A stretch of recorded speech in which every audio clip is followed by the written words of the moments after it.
Take 4. Thokozani, greetings. Greetings, Thokozani. It's me. Welcome to. Okay. Take 5.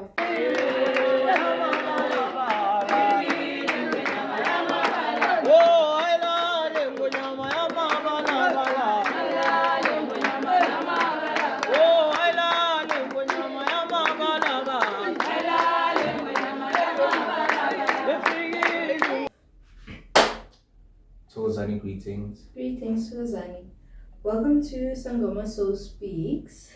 We'll be exploring ancestral wisdom and spirituality. My name is Makosi Mamba. I'm Makosi Ingwe. Welcome to our YouTube channel.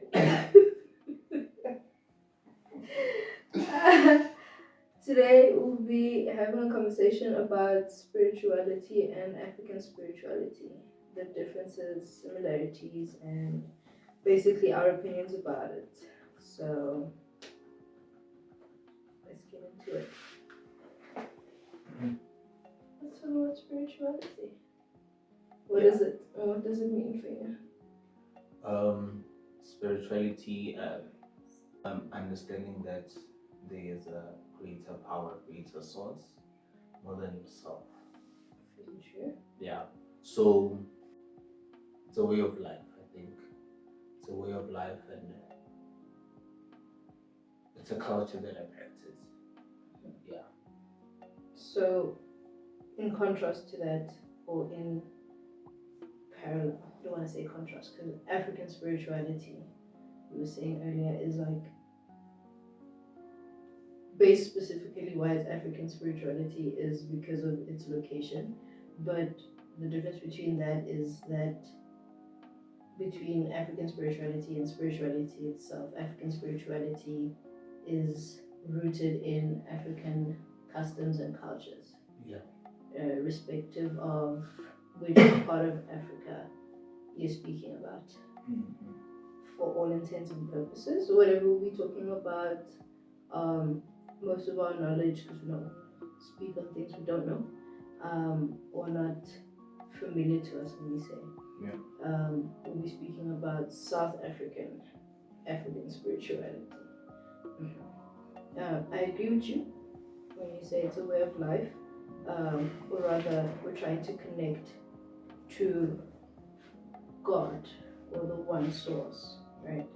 How did you come into realizing that you practice spirituality or African spirituality? Because that's like, it's a big topic. It's rather vague. Yeah. To a lot of people. Right.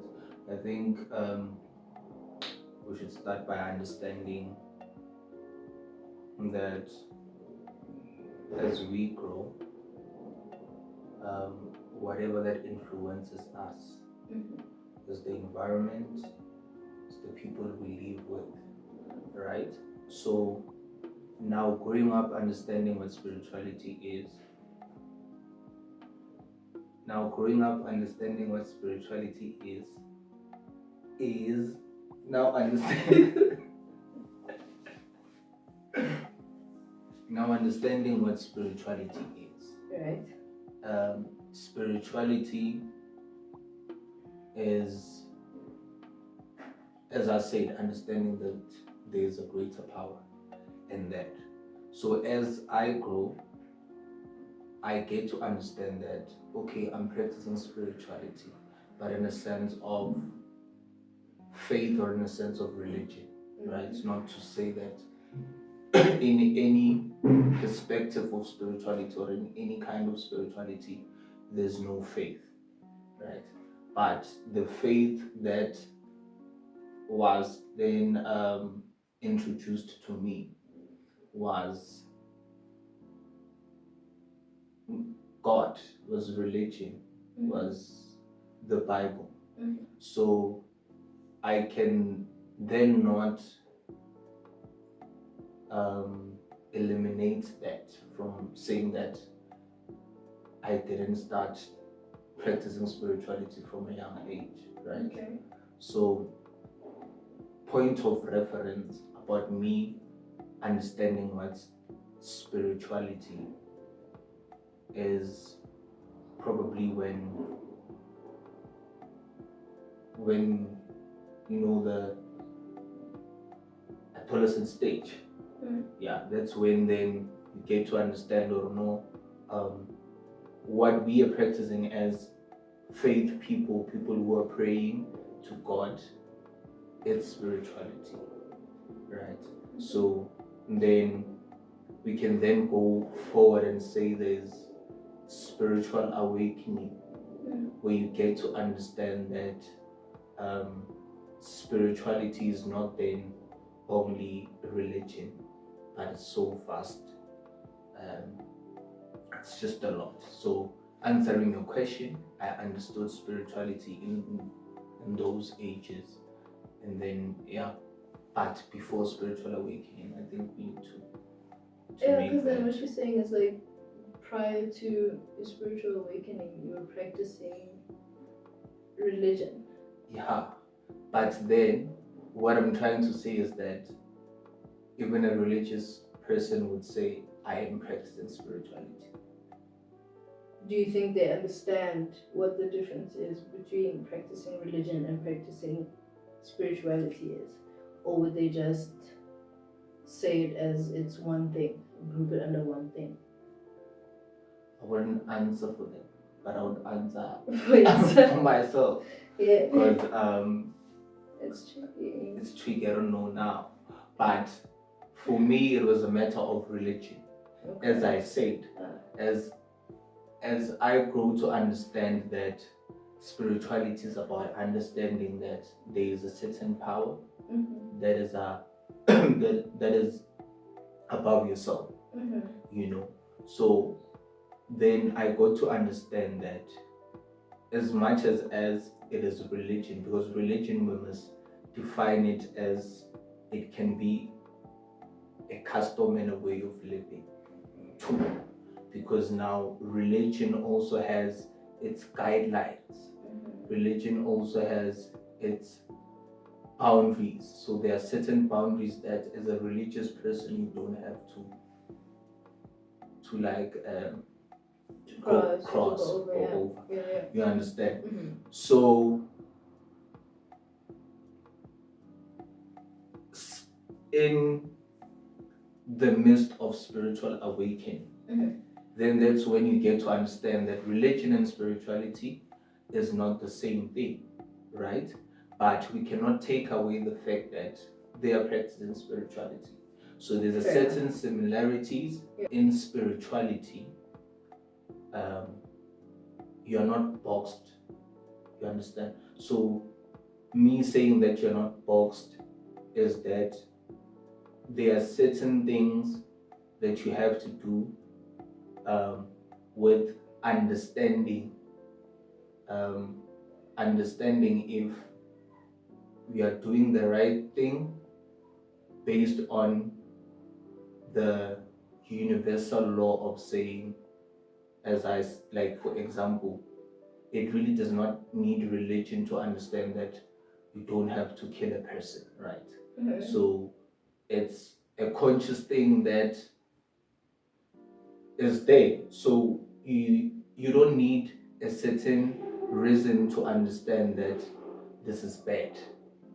So it just happens that this thing is bad. So spirituality sometimes it can be a revelation that you get on your own, right? Without even any reference of any book. So then that's actually the difference, because they practice spirituality within the proximity of the Bible, within the boundaries of the Bible, not being out there and understanding what the universe says to a person or your conscious self. So I'm trying to say that there is boxing and controlling a person, and then there is like not controlling but aligning a person, for a person to then understand what is what through their conscious mind, through their the messages from the news, something like that, right? Okay, so it's basically you're using your own free will to be able to decide what is right or wrong, or what connects with you with regards to you being in alignment or connecting to God, right? Another question I want to ask actually. So when you say being able to use your own free will, in African spirituality, we work with animals quite often. Is that not seen as taking a life? Just want to touch a bit of a controversial topic a little bit. Is it not taking a life either before its time or sacrilegious, something that's wrong when we do practice for those things? Because there are many reasons why people would do ritual sacrifice or use animals, which is a life, to be able to communicate or align with certain entities, beings, or purposes. Now, wouldn't you say it's like wrong if we're talking about a universal law or a law that we even have in religion? For reference, we're speaking about Christianity because that's something we both grew up with. So if we are comparing any sort of religion, it's just based on the view that we have or we have had, seeing as we've both grown up in very religious homes. Not that it's a culture shock, but it's something that we're going through every day, where I think we are like learning new different things and figuring out where balance can be made. Okay. I think we need to understand that as Africans or in our African culture, right? We we believe that nature is a beautiful and a powerful gift to us, right? In the sense that we get healing from nature. We get life from nature. You can even say we get food from nature. The plants, the veggies, they are food, right? They are medicines, they are herbs. So I think we then have to understand that before colonialism, right, there were no stores that we can just go and buy and then get food, then get fresh meat, get your fresh goat, fresh cow, stuff like that. So and then we then had to hunt, right, for our survival. So now it is a matter of, at that time there was no option, right, of doing that. But in a sense of saying that, I wouldn't even say it's wrong or right.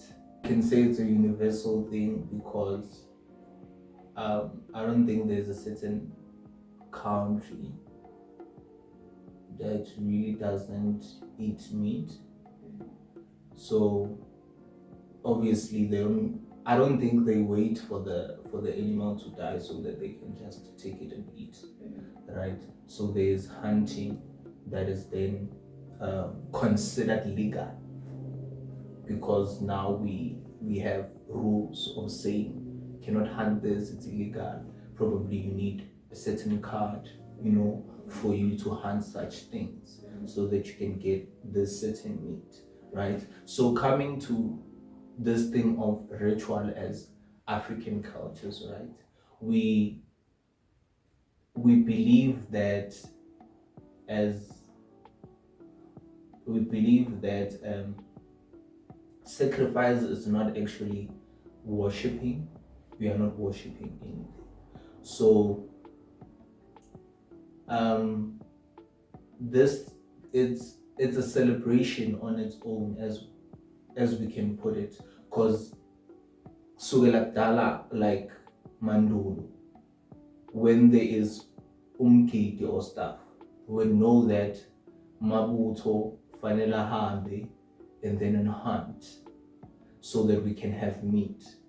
And then we there by the fireplace, we sing songs, we rejoice. You understand? So it is actually a significant of saying ukuthi ngoba sojabula la ekhaya nani nijabule nathi. So in everything we do as African spirituality, we always want to summon the presence of our ancestors, our forefathers. So I think that's the reason why we do that. Not to say that there's a certain sacrifice of some sort, that it's not an exchange. It's really not an exchange. It's just an acknowledgement of saying that we are doing this because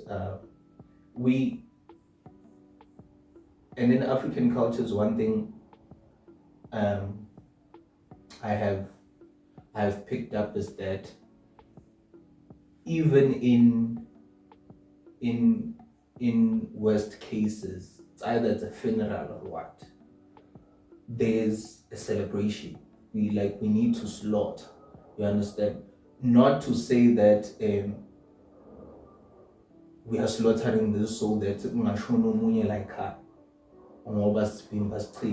no, it's not a matter with Spimba Street, but it's saying that even in sorrows we know that you are with us. So now we are trying to sisuse lokal little jabu. That's it. Okay. On that point, I think a way where I would be able to, if the word is understand or conceptualize it, is that on top of it, or you said a sentence where you said it's being able to connect with our ancestors. So I think it's a exchange of sort, where, like we know with energy, you can't really create or destroy energy. It's a transfer or transition from one state to another, from one place to another.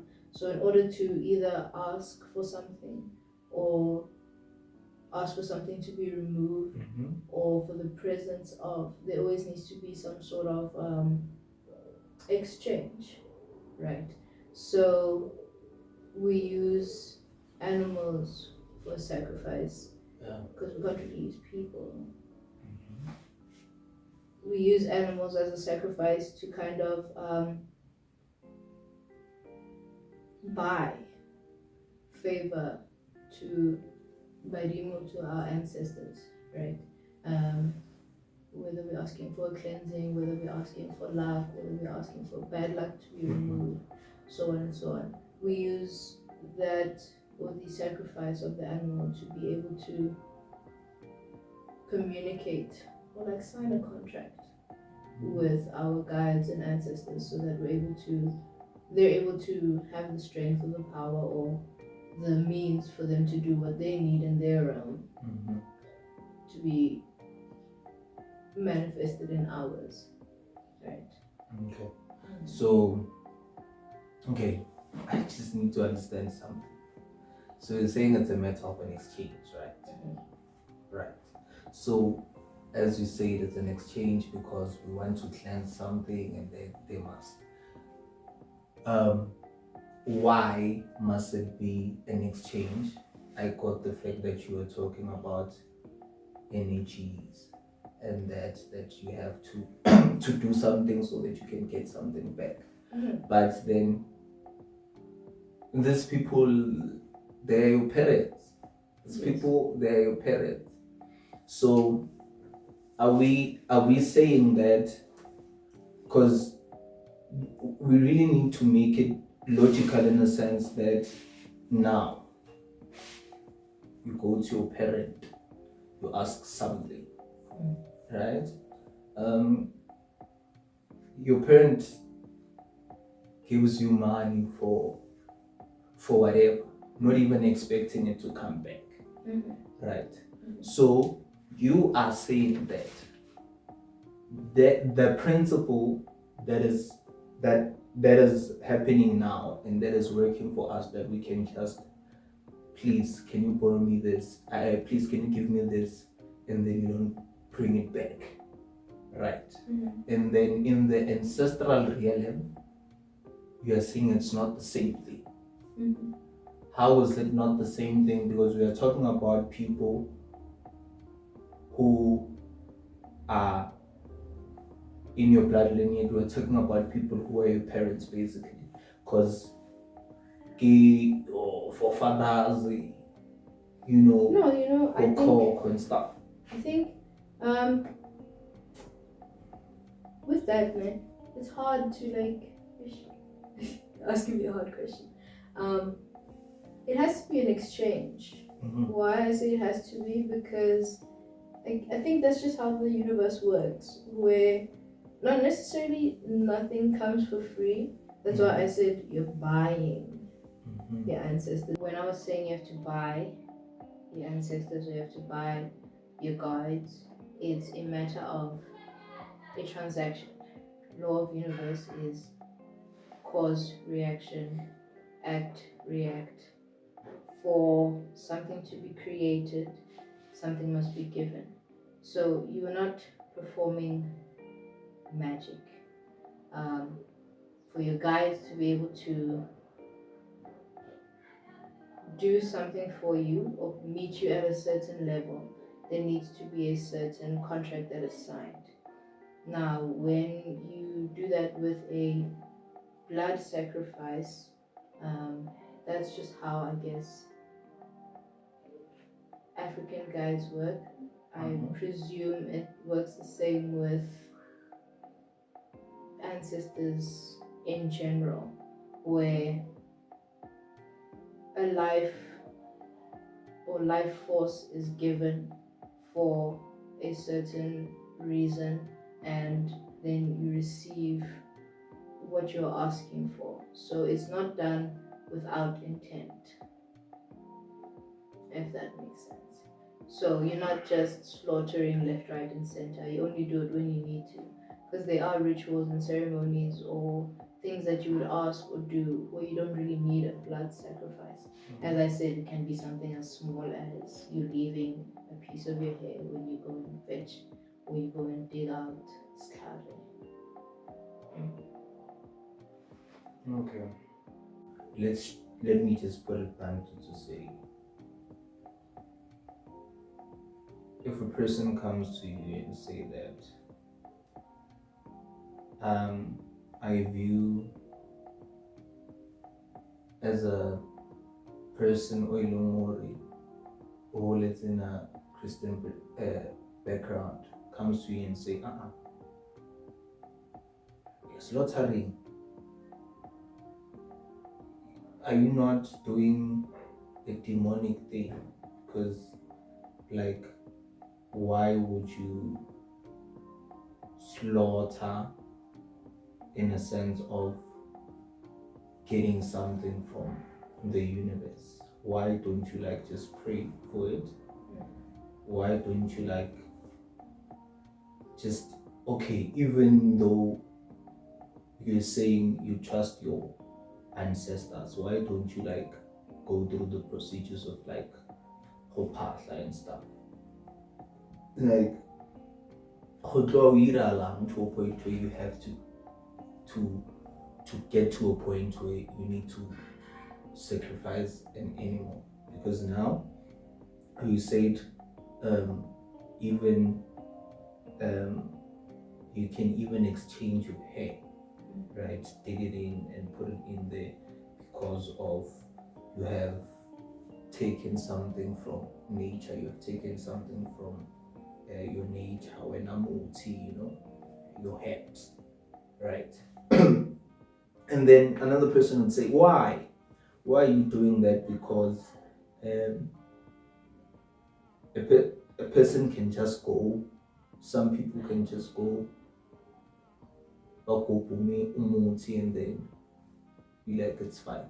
And then what are the disadvantages, or not the disadvantages, but the consequences of not doing such things? Again, what would you say to a person who's saying, why do you have to clap? Just say, That's